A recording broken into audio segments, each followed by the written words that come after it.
ماركت في اليمن. زين ماركت في اليمن، كنا رايحين سفره طويله من صنعاء الى حضرموت جهه المكلا وكذا.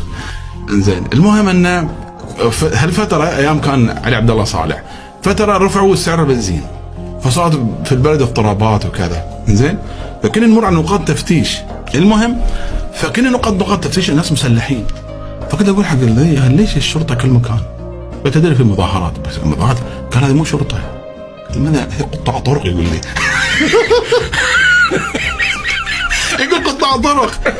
وسبحان الله لما يقول لهم هذا معنا ضيف من البحرين، قال ضيف اقول يعني قطاع طرق والله العظيم يرحبوا بالضيف، اقسم بالله قطاع طرق يقول لهم هذا معنا ضيف من الخليج البحرين. اتمنى ازور اليمن قد ما سمعت عنه. اليمن السعيد الله يجعله دائما اهل سعاده. كل ما اشوف يمني يعني انت يبتسم على طول. انت قيس الموضوع، اذا قاطع طريق يقال له ضيف، فيقول حق العسكري الجدامى ضيف